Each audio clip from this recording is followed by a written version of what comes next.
Welcome to Film Waffle, and today we are talking about one thing and one thing only, and that is a new Alien film that's going to be directed by none other than District 9's Neill Blomkamp. I'm going to be discussing in this special how this deal came about, but more importantly, where this takes the franchise. It's somewhere very interesting, I'll guarantee it.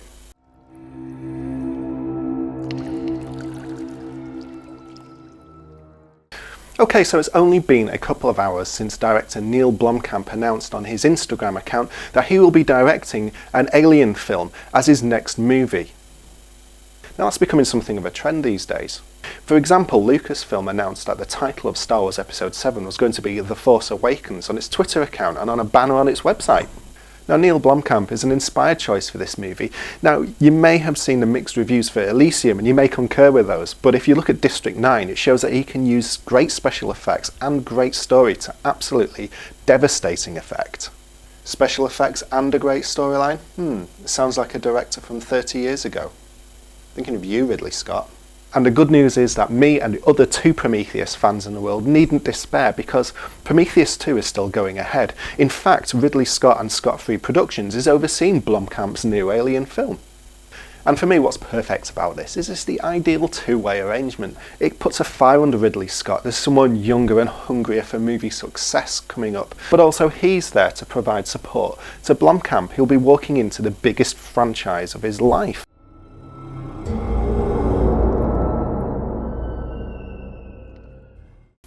So before we get to the part where we look at where this franchise is going, we need to have a look at how this deal came about. For my money, it's either Blomkamp and Fox using a clever campaign on Instagram to test the fans, or it's Blomkamp pushing Fox using the power of social media to make this movie happen.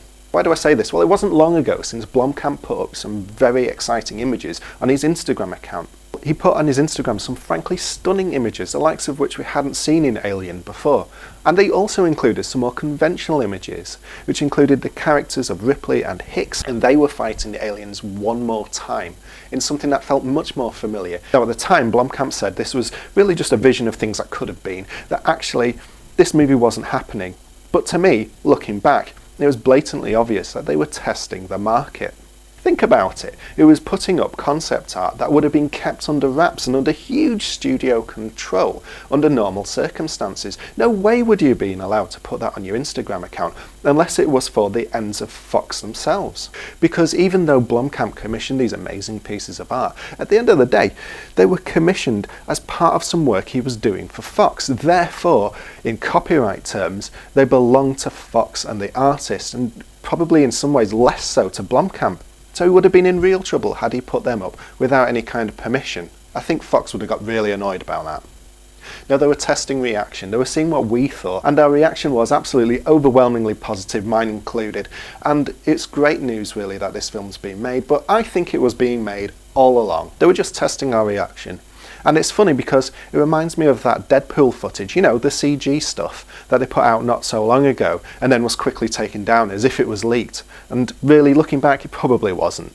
And who's in charge of that movie? It's Fox. But why are they doing this? Why are they going to so much effort? Well, for my money, Fox is no longer the same Fox that buried the Alien franchise with Alien 3. That was a rather unpleasant piece of work. If you look at the making, it was absolutely shocking what went on behind the scenes. It sounded like a traumatic experience for everybody. And also, they then went on and trashed that series even further by completely misrepresenting Joss Whedon's script in Alien Resurrection. Now, this is a totally different Fox. It's the Fox that had the critical hit with Dawn of the Planet of the Apes. It's also the same Fox that went out of its way to work with Bryan Singer to put right some of the story sins that it made with X-Men 3, with its recent critical and box office hit, X-Men Days of Future Past. This is because this Fox embraces something that the likes of Disney are also embracing at the moment, which is, yes, if you have your hands on a strong franchise, you can make buckets of cash, but you can make boatloads of cash if you actually back up that strong franchise with an even stronger story. So like X-Men, Fox is actively fixing its franchises at the moment. It's fixing them at the story level so that it can get the fans coming back and back and back. Which takes us to the important part. Where is this all going? Well, it's all part of Fox's plan that Neill Blomkamp and Ridley Scott are making Alien films at around the same time. Sounds familiar, doesn't it? If you're one of those people that hates the Prometheus movie, I want to ask you one important question. Is it the movie itself that you hate, or is it actually that the movie looked like an Alien movie, it felt like an Alien movie, and then just didn't deliver the aliens? Is that your problem, rather than the movie itself if you held it in its own right? Because I think that's what Fox realises is the problem with this movie. It's not the film itself in its own right. It's quite well made. It does have some gaps in there. But amongst all that, it's really the fact that when it does reveal the alien, it's time to pick up your popcorn and go home. Yes, that's right. For me, I think the real problem that stands in the way of Prometheus being truly successful is actually, it's not the film itself. I think there are the odd flaw, just like all movies, but that the real problem is the execution, it's the timing as well and the pacing.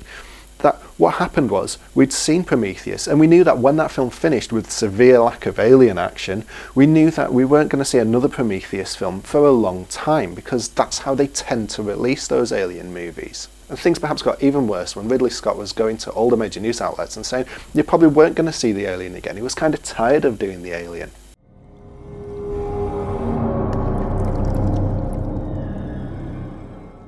Okay, now I want you to imagine something else. I want you to imagine for a second something a little bit odd. I want you to imagine that this film, Prometheus, was actually made by Marvel. I know I don't mean spandex and comedy dialogue. What I mean is that you can imagine for a second that you were going to see another Prometheus film, maybe in the next 1 or 2 years, but also there was going to be another movie set in the same cinematic universe coming out pretty soon, maybe next year, maybe later this year. And suddenly your appreciation of the franchise would change, wouldn't it? You wouldn't mind that Prometheus was skirting around the subject and trying to present us with something else, because you knew you'd get your alien fix either later that year or next year. If anything, you might even be more interested in Prometheus because of that. Now, for the uninitiated, this is not as desperate as it all sounds. This is not Dan Aykroyd attempting to create a Ghostbusters cinematic universe. The Alien cinematic universe would actually have some serious foundation. This is much more closely aligned with Star Wars and its attempt now to have some spin-offs as well as this through line of main films. Because just like Star Wars, Alien has a huge wealth of novels and comic books that take the Alien universe to whole new levels that we haven't seen before, and that the creators can draw on or demolish any of that they see fit. That's right, the fan base is there. They've been there all along and they've been consuming this in droves.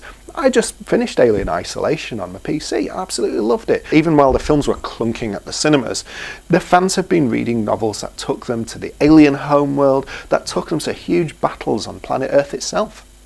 So there we have it. It's going to be a shared cinematic universe. I think it's going to explore whole new avenues. We're going to have a look at whole different planets. I think that's very exciting. I think Blomkamp is all thinking very big in terms of the more militaristic Aliens James Cameron type vision, and he'll be allowed to pursue that. Meanwhile, Ridley Scott will be able to go and do his own thing on Prometheus, and it will give him a certain luxury as well, because people were receiving Prometheus in a bit of an iffy way just simply because it wasn't standard Aliens. Well, guess what? Now you're going to have standard Aliens movies, so you'll feel a bit more comfortable when you go and see Prometheus. Not only that, they'll probably answer each other's questions as well. So questions brought up in Prometheus may get answered in the Blomkamp films and vice versa. You'll see little hints that bring them together, and that will create a bit of comfort padding for people who are perhaps a bit more into their popcorn monster movies who like the Blomkamp type films. It'll make them feel more comfortable to go and see the Prometheus movies, and vice versa. There'll be questions that will be left unanswered perhaps in the Ridley Scott films that will make people want to go and see the Blomkamp films as well. I think this is really exciting for them.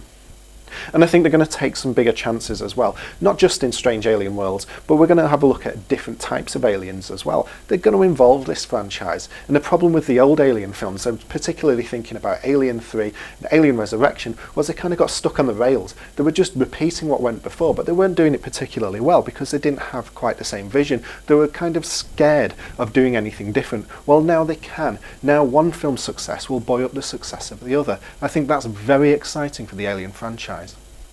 So think about that as these films get released. I think there's going to be a certain more gung-ho feel to it, in the sense that they're going to be pushing these films out with a real confidence that you haven't seen from an Alien film in quite a long time. Not because Blomkamp's a great filmmaker, although I think he is very good. I think it's more because they're going to be building this larger behemoth vehicle which will be story driven, and that will push the movies forward. And I think Fox will feel much more confident in that, the way they feel confident about the Apes film. So don't worry about delaying a film so that the right team are on board to make a good Apes film. I think you're going to see the same approach to the Alien movies, that what they'll be all interested in is getting the story right, and they'll know with confidence that those movies will do well. I think that's what's going to happen, and it's going to be a bolder, brighter universe.